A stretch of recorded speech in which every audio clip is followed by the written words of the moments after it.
যারা এম অক্ষরে শুরু হওয়া মানুষ যেমন মধুমিতা, মেহুল, মুরাদ, মঞ্জুর, আপনাদের জন্য জুলাই মাসের 21 থেকে 25 তারিখ হতে চলেছে কিছু চমকপ্রদ পরিবর্তনের সময়। কিছু মানুষের জীবনে এই 5 দিনে আসবে বড় প্রাপ্তি, আবার কিছু মানুষের জন্য অপেক্ষা করছে মানসিক চাপ, আর্থিক ক্ষতি, সম্পর্কের টানাপোড়েন কিংবা স্বাস্থ্যগত বিপদ। কিন্তু তার মানেই কি আপনি ভয় পাবেন? একেবারেই না, কারণ আজকের এই ভিডিওতে আমরা বলবো কাকে কি সতর্কতা নিতে হবে, কিভাবে বিপদ এড়ানো যায় এবং ভাগ্যকে কিভাবে নিজের পক্ষে টেনে আনা যায়। টোটকা থাকবে ধর্মীয়, জ্যোতিষভিত্তিক, এমনকি বাস্তুশাস্ত্র থেকেও। তাই যারা এম নামের তারা মনোযোগ দিয়ে শুনুন 21 থেকে 25 তারিখের প্রতিটি দিনের বার্তা। আর এম নামের মানুষদের সাথে শেয়ার করে দিন এই ভিডিওটিকে, চ্যানেলটিকে একটি সাবস্ক্রাইব করে দিন, ভিডিওটিকে একটি লাইক করে দিন, কারণ এমনই ভিডিও আমরা প্রত্যহ দিতেই থাকি। 21শে জুলাই, এই দিনে অনেক এম নামধারী মানুষ কাজের ক্ষেত্রে দ্বিধা অনুভব করবেন। কোনো গুরুত্বপূর্ণ সিদ্ধান্তে বারবার মত বদল হতে পারে। পারিবারিক কোনো পুরনো সমস্যা হঠাৎ সামনে আসতে পারে।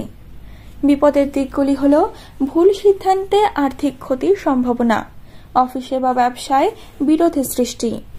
টোটকা: সকালে ঘুম থেকে উঠে 7 বার ওং বুধায় নমঃ মন্ত্র জপ করুন। মা দুর্গার চরণে 5টি লাল ফুল অর্পণ করুন। 22শে জুলাই, প্রেমে সন্দেহ বা বন্ধুত্বে বিশ্বাসভঙ্গ হতে পারে। দাম্পত্যে হালকা মনোমালিন্য হতে পারে। বিপদের দিকগুলি হল কারো প্রতারিত কথা শুনে ভুল পথে হাঁটা, সোশ্যাল মিডিয়াতে নিজের গোপনীয়তা ফাঁস হওয়া। টোটকা: এই দিন একগুচ্ছ তুলসী পাতা জলে ভিজিয়ে সেই জল দিয়ে স্নান করুন। রাতে তুলসী তলায় দীপ জ্বালান। 23শে জুলাই, গৃহস্থালী বা অফিসের হঠাৎ খরচ বৃদ্ধি পেতে পারে। ব্যাংক সংক্রান্ত ঝামেলা, লোন বা কার সংক্রান্ত সমস্যায় পড়তে পারেন। বিপদের দিক হল লগ্নি করা টাকায় ক্ষতি হতে পারে। ভুলবশত গুরুত্বপূর্ণ কাগজ হারিয়ে যেতে পারে। টোটকা: গঙ্গা জল দিয়ে আপনার মানিব্যাগ স্পর্শ করান। শনিদেবকে তিল ও সর্ষের তেল নিবেদন করুন। 24শে জুলাই, ঘুমের অভাব, মাথা ব্যথা, রক্তচাপ বেড়ে যাওয়া ইত্যাদি মানসিক ক্লান্তি ইত্যাদি সমস্যা দেখা দিতে পারে। অফিসের চাপ আপনার শরীর ও মনকে প্রভাবিত করতে পারে। পুরনো কোনো রোগ মাথাচাড়া দিতে পারে। টোটকা হচ্ছে সকালে 11টা নাগাদ সূর্যকে জল অর্ঘ্য দিন। রাতে পায়ে গরম জল দিয়ে ম্যাসাজ করে তারপর ঘুমাতে যান। 25শে জুলাই, আপনি কোনো বড় দায়িত্ব বা সুযোগ পেতে পারেন। এই সাফল্য দেখে আপনার আশেপাশের মানুষজন আপনাকে কিন্তু হিংসা করতে পারে। বিপদের দিকগুলি হল সহকর্মীর সাথে শত্রুতা এবং আপনার নামে পিছনে উল্টোপাল্টা কথা ছড়িয়ে বেড়ানো।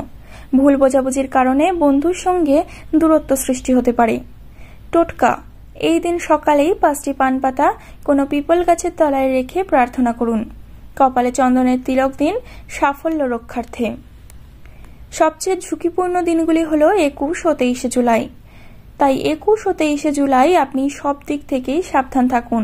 অর্থগত ক্ষতি হয়ে যেতে পারে, স্বাস্থ্যের ক্ষতি হতে পারে, বা অন্য কোনো বিভিন্ন ডকুমেন্টস হারিয়ে যাওয়া, বিভিন্ন রকম শত্রুর খোঁজ পাওয়া, আপনার পেছনে অনেক রকমের কথা ছড়িয়ে বেড়ানো, এই সমস্ত ঝুঁকিপূর্ণ কাজগুলি কিন্তু আপনার পেছনে হতেই পারে। তাই এই দুটি দিন কারোর সঙ্গে তর্ক বিতর্কে জড়াবেন না এবং সাবধানে থাকবেন। সুখবরের দিনটি হলো 25শে জুলাই। এই দিন আপনি কর্ম সংক্রান্ত, অর্থ সংক্রান্ত বা স্বাস্থ্যের উন্নতি সংক্রান্ত বিভিন্ন খোঁজ খবর পেতে পারেন। এই দিনটিতে আপনার সুখবর আসবে। বিশেষ মনোযোগ প্রয়োজন সম্পর্ক ও আর্থিক দিকে। সম্পর্ক ও আর্থিক দিকে আপনার বিশেষ মনোযোগ দিতে হবে, কারণ আপনার হয়তো বিভিন্ন সম্পর্কের বন্ধন ছিন্ন হতে পারে এবং আর্থিক দিকেও বিশেষ ক্ষতি হয়ে যেতে পারে। টোটকাগুলি মেনে চললে আপনি সহজেই বিপদ এড়াতে পারবেন। এম নামধারীরা এই 5 দিনে গায়ে কাঁচা হলুদ মেখে স্নান করুন প্রতি বৃহস্পতিবারে। একটি রূপোর রিং ডান হাতে পরলে গ্রহের শান্তি আসবে। একটানা 3 দিন ওং শ্রীং শ্রী লক্ষ্মী নারায়ণং নমঃ 21 বার জপ করুন। জীবনে ভালো খারাপ তো আসবেই, কিন্তু যারা সচেতন তারা আগে থেকেই প্রস্তুত হয়ে যায়। আপনিও যদি এম নামধারী হন তাহলে এই 21 থেকে 25 তারিখ নিজের মনের উপর নিয়ন্ত্রণ রাখুন। আত্মবিশ্বাস হারাবেন না এবং টোটকাগুলি মেনে চলুন। জীবন আপনার বদলাতে বাধ্য। ভিডিওটি ভালো লাগলে একটি লাইক করে দেবেন, চ্যানেলটিকে একটি সাবস্ক্রাইব করে দেবেন। আপনার শুভ নামটি কিন্তু কমেন্ট সেকশনে একদমই জানাতে ভুলবেন না। এম নামের মানুষদের সাথে ভিডিওটি শেয়ার করে দিন। পরবর্তীকালে আরও একটি নতুন ভিডিওর সাথে আপনাদের সামনে হাজির হব। ততক্ষণ পর্যন্ত ভালো থাকবেন, সুস্থ থাকবেন, সকলকে ভালো রাখবেন। ধন্যবাদ।